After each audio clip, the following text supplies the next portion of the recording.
Apa sih sumber belajar itu? Jadi, sumber belajar adalah segala sesuatu yang dapat dimanfaatkan oleh peserta didik untuk mempelajari bahan dan pengalaman belajar sesuai dengan tujuan yang hendak dicapainya. Lalu, apa sih media pembelajaran itu? Yaitu sesuatu yang mengantarkan pesan pembelajaran antara pemberi pesan dan penerima pesannya. Lalu ada alat peraga. Apa sih alat peraga itu? Jadi, alat peraga merupakan segala sesuatu alat yang dapat menunjang keefektifan dan efisiensi penyampaian, pengembangan, dan pemahaman informasi atau pesan dalam suatu pembelajaran. Lalu ada macam-macam sumber belajar. Jadi apa saja sumber belajar itu? Ada sumber belajar cetak, ada sumber belajar non cetak, ada sumber belajar berbentuk fasilitas, ada sumber belajar berupa kegiatan, dan yang terakhir adalah sumber belajar lingkungan di masyarakat. Ada juga macam-macam media pembelajaran.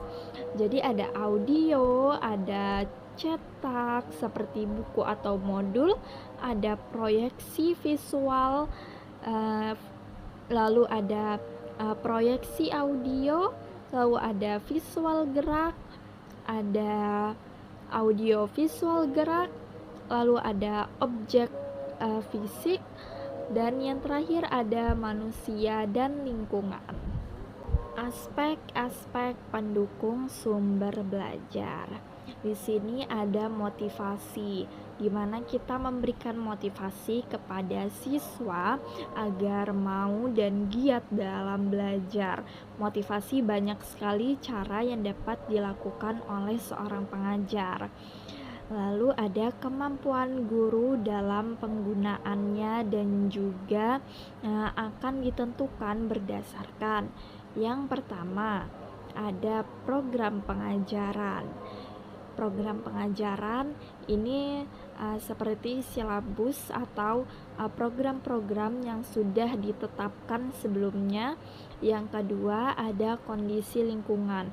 Bagaimana kondisi juga mempengaruhi atau sebagai bahan pendukung dalam suatu pembelajaran seorang siswa. Yang ketiga ada karakteristik siswa. Seorang guru juga harus memperhatikan atau mempelajari bagaimana sih karakteristik seorang siswa yang akan kita ajar. Yang keempat ada karakteristik sumber belajar. Kita juga harus memahami seorang pengajar atau seorang guru harus memahami sumber belajar apakah yang akan digunakan dalam suatu pembelajaran.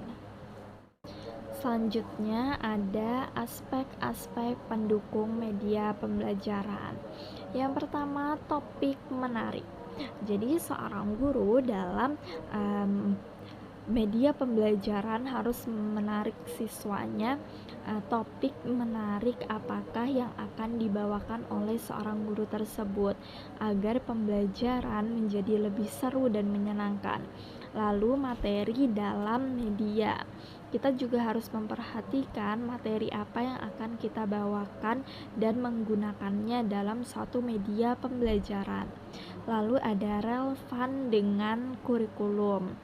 Ini juga harus diperhatikan bagaimana media pembelajaran harus relevan dengan kurikulum yang sudah ditetapkan. Lalu apakah materinya autentik dan aktual?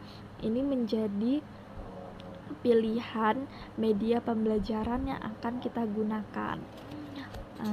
Lalu ada apakah materinya yang akan kita bawakan secara fakta atau tidak, dan ada format sistematis dan logis, ada objektif, orientasi kebutuhan siswa, lalu narasi, gambar, dan sebagainya yang kita dapat gunakan sebagai media pembelajaran tersebut. Lalu ada bahasa, simbol, lalu ada apakah sudah teruji daya dukungnya, media apa yang akan kita gunakan dalam suatu pembelajaran tersebut. Yang terakhir ada aspek-aspek pendukung alat peraga. Kita juga bisa menggunakan alat peraga sebagai aspek pendukung dalam suatu pembelajaran. Tapi harus diperhatikan juga mengenai alat peraga ini, bagaimana kesesuaiannya dengan materi yang akan kita ajarkan, apakah sesuai alat peraga yang akan kita gunakan, lalu kemudahannya, bagaimana kemudahannya digunakan oleh para siswa atau kemudahannya dalam memahami materi walaupun menggunakan alat peraga.